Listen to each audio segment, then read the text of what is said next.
Chronicle does not speak, not in the way you or I understand. It bleeds, it murmurs, it remembers, but sometimes, very rarely, it replies, and when it does not answer the questions you asked, only the ones you buried so deep you forgot they were rotting. Tonight's tale is not one I chose. It was already open when I found myself here, in this room that smells of copper and old rain. The ink was still wet, still warm, like blood fresh from a vein, and the voice between the pages was not mine. It never was. I first touched the Chronicle beneath Blackwood Manor, long before this place was ever ash and ruin. That was where I gave it my name, where I became something else, someone else, where Elias Blackwood died, and the thing that would wear 1,000 borrowed faces was born. But the Chronicle has many pages, and some, like this one, do not stay buried. I did not come to Hollingsworth Athenaeum to remember. I came seeking something smaller, something human, a promise I'd made to return books before the fire that claimed this place on October 13th, 1874. 17 souls lost. 17 names added to the Chronicle's endless catalogue. The fire had been hungry. It devoured oak shelves thick as a man's torso, melted brass fixtures into golden tears, and turned leather-bound volumes into ash that still danced in the wind. The east wing had collapsed entirely, crushing the reading room where old Mrs. Pemberton had been found, her fingers still clutching a book of pressed flowers. The west wing stood like a blackened tooth, its windows' empty sockets weeping soot.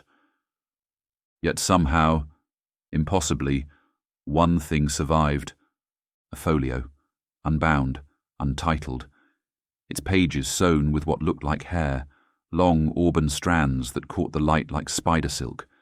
No cover, no spine, no publisher's mark, just dust that moved when there was no wind. Ash that spelled words in languages that predated grief, and a scent that made grown men weep without knowing why. Laudanum, burnt roses. Something else. Something that reminded you of your mother's last breath. I wore the name Nathaniel Crowe then, a name I had taken when truth became too heavy to carry. The man who had been before, that name had been given away in the cellars of my ancestral home, traded for the mercy of ignorance. But the Chronicle remembers what we choose to forget, and it had other plans. The folio sat on a reading desk that should have been cinders. The wood around it was charred in perfect circles, as if something had protected it, or as if it had protected itself. When I lifted it, my fingers came away black, not with soot, with ink that had never dried. The folio was blank when I opened it. The pages were thick, handmade, with fibres that looked like ground bone. I counted them. 13 sheets, 26 pages. The number felt significant in a way that made my teeth ache. Until it wasn't blank. The words appeared as I watched, flowing across the page like spilled wine. Good evening. The letters were not printed. They were not handwritten. They looked grown, as if the paper had always contained them, waiting for the right eyes to see. I spun around. The ruined library stretched empty behind me, filled only with shadows that seemed to pulse with their own heartbeat. Moonlight streamed through the shattered dome, illuminating nothing but ash and regret. But I was not alone. I had never been alone. I closed the folio and fled. But that night, I dreamed of a room lit by candles that burned without wicks, their flames a colour that had no name. In the dream, pages turned by themselves, while something that had once been human read aloud in a voice like grinding glass. The words were in a language I didn't recognize, but somehow I understood every syllable. They were about me, about what I had done, about what I had given up to forget. When I woke, screaming, the folio was resting on my nightstand like a patient lover. I took it to Constable Morrison at first light. Morrison was a practical man who'd seen 3 decades of death and madness in a town that collected both like other places collected rain. He laughed when I tried to explain, a sound like nails on coffin wood. "Bit early for ghost stories, isn't it? Though I suppose a man might see phantoms in any old page." But then the folio spoke. Not aloud. The words simply appeared on the open page, forming themselves while both men watched. "Tell him about the woman in the green dress, Constable. Tell him where you buried her shoes." Morrison's laughter died. His face went the colour of old bone. The page continued. "October 15th, 1869, behind the chapel. You said she'd run off with the tinker, but the tinker was already 3 counties gone. She wouldn't stop asking about the missing girls. So you stopped her asking." "Jesus Christ," Morrison whispered. "Names have power, Constable. You should know better than to speak them carelessly." I grabbed the folio and fled. I tried burning it that night, built a fire with cherry wood and old newspapers, watched the pages blacken and curl like dying leaves. The smell was indescribable, not just burning paper, but burning memories, burning secrets, burning the kind of truth that leaves scars on reality itself. For a moment, as the flames consumed it, I heard something that wasn't quite a scream and wasn't quite laughter, a sound like wind through broken glass, like a child crying in an empty house.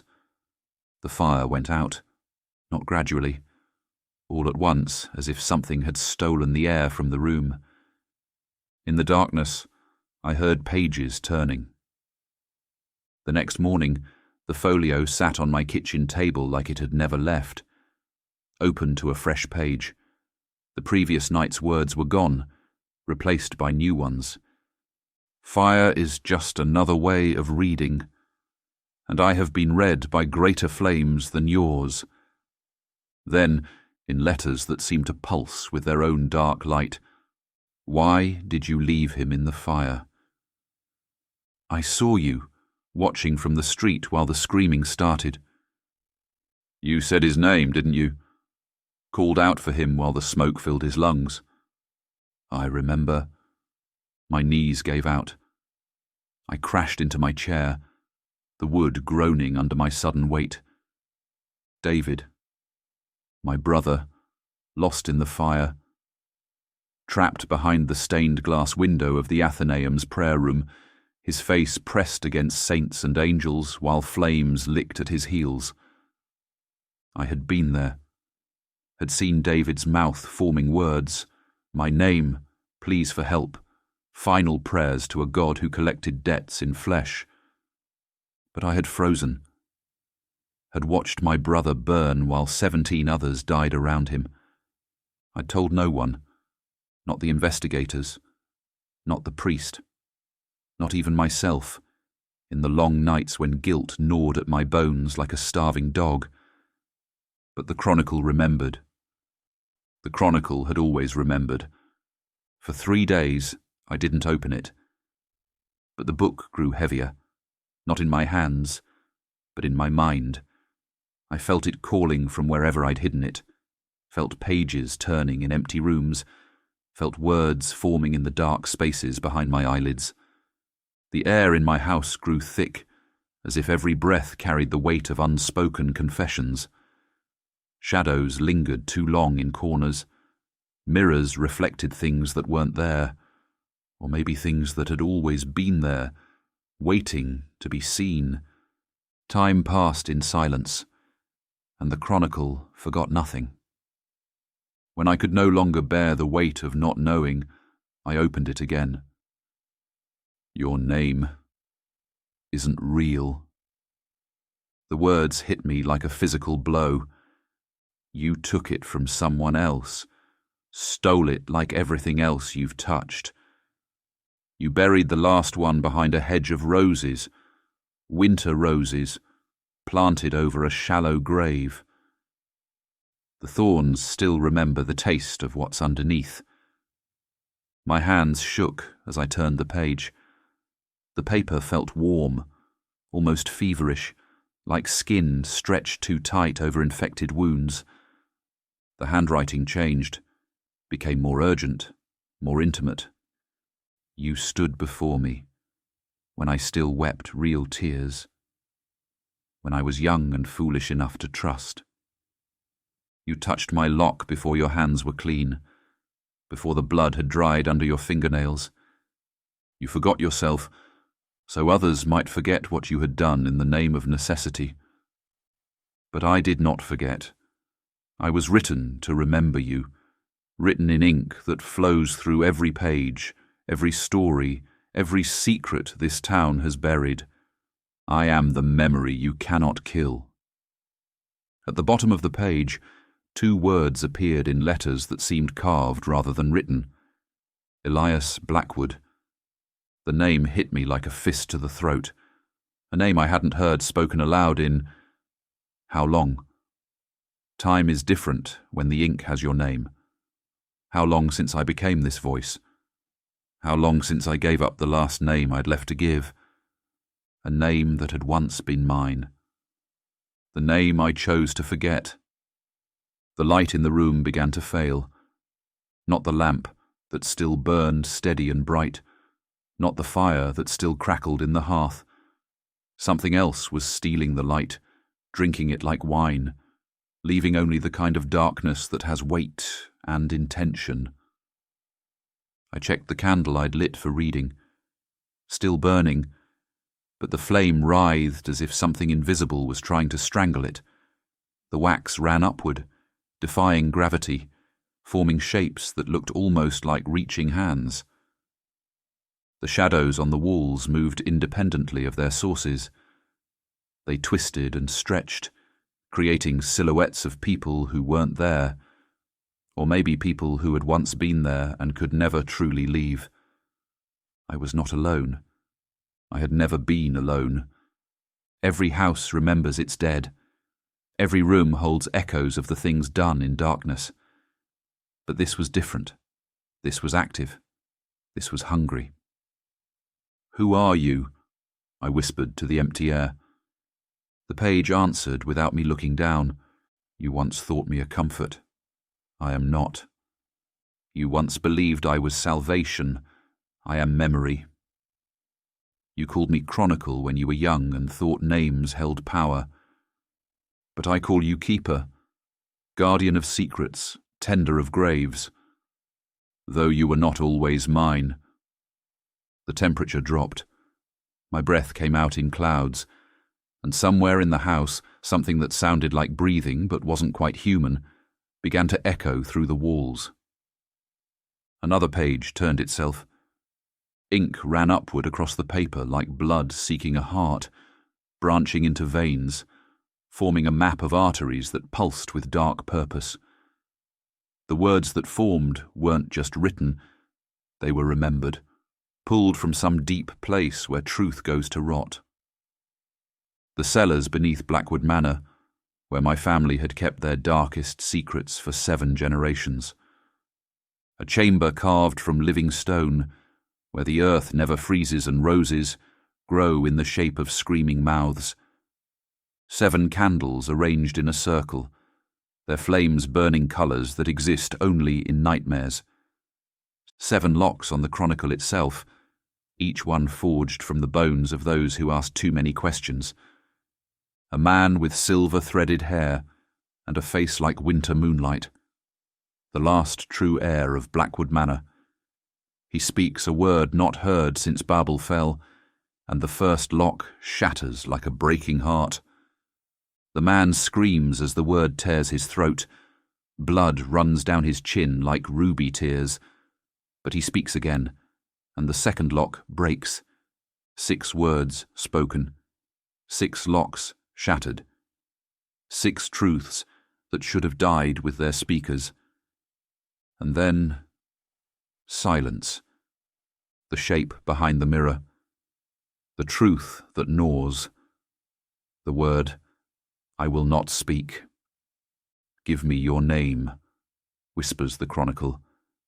"Give me your name, and I will let you forget what waits behind the 7th lock." The man, I, collapse as memories remake themselves, as history rewrites itself around the absence of a name. Elias Blackwood dies in that moment, and something else is born. I froze as the memories crashed over me like a tide of broken glass.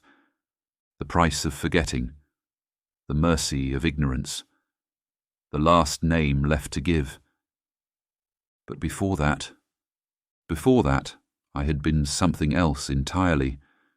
It was not Nathaniel's story. It never had been. Nathaniel Crow, the name I wore when truth was too heavy to carry, was just another lie I told myself. Another way to forget what I had seen behind 6 broken locks.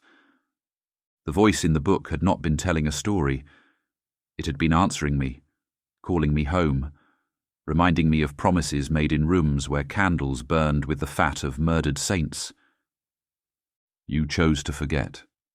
You begged for the mercy of amnesia when the weight of knowing became too much to bear.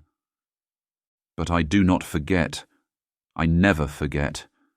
I am memory incarnate, truth distilled, the record of every sin this world has ever birthed. The ink began forming not words, but images, fragments of a life I had buried so deep I'd convinced myself it belonged to someone else, parchment catching flame as I burned the evidence of what I'd learned. A mirror cracking without being touched, showing reflections of things that had never been born. The names spoken by a dying woman whose tongue I had cut out to keep her quiet. Graves I had dug by moonlight in the gardens of Blackwood Manor, filling them with people who had discovered what lay beneath our estate. The Chronicle, ancient and patient in its stone chamber, weeping tears of genuine sorrow as I fed it its first secrets. The moment I became not Elias Blackwood, but something nameless, timeless, a keeper of forbidden truths. Then came the final line, written in letters that burned like brands. "Turn the page, keeper. It's time to remember what you really are." My hands moved without my permission, turned the page to face whatever truth waited on the other side. There was no page left to turn, only a mirror made of ink. And I remembered the face behind the name I chose to forget. Not as I am now, not as Nathaniel Crow, the assumed identity, but as I had been in the cellars of Blackwood Manor, before the transformation, before the locks, before the Chronicle became my confessor and my chain. The last true heir of a cursed bloodline, the man who had opened what should have stayed sealed. The things I had seen, the truths I had learned, the price of knowledge written in the blood of innocence. I had begged the Chronicle to make me forget, had offered my name, my identity, my very self in exchange for the mercy of ignorance. It had agreed. But memory is a living thing. It grows, it spreads, it finds ways to remind us of who we really are. And now, looking at that final reflection, I saw the truth written in my own hand. There are 7 locks, keeper. 6 have been broken by words that should not be spoken. 6 secrets have been released that should have died with their speakers. But the 7th lock remains. The 7th secret waits. And only you know the word that will break it. Only you remember what lies behind the door. What have you been keeping from yourself, heir of Blackwood? What did you see in those cellars that was so terrible you chose to forget your own name, rather than carry the knowledge? The folio you found here, it was never separate from me. It is a living margin, a piece of my memory set loose to find you. I was not reading the Chronicle. It was reading me. But I knew the answer now. I had always known. The seventh lock was not waiting to be opened.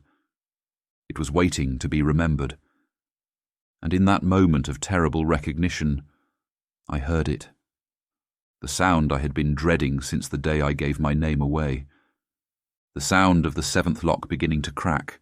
Some stories are not read. They are endured, survived, witnessed. They are lived over and over until the living and the telling become the same thing. Tonight's tale did not speak to you. It was not yours to hear. It was mine, a confession written in ink that never dries, on pages that never burn, in a book that remembers everything we try to forget. But the Chronicle does not forget, and I am learning, remembering, that neither do its pages, neither do its keepers, neither do the things that wait behind doors we swore we would never open. So if you find a voice where no voice should be, a page that calls your forgotten name, a folio that smells of ashes and older sins, do not read it. Do not turn the page. Do not remember what you chose to forget, unless you are ready to be consumed by what you buried, unless you are ready to become the keeper of secrets that would remake the world in their image, unless you are ready to learn why some doors have 7 locks, and why the 7th one should never, ever be opened. The Chronicle is waiting. It has always been waiting, and now it remembers me.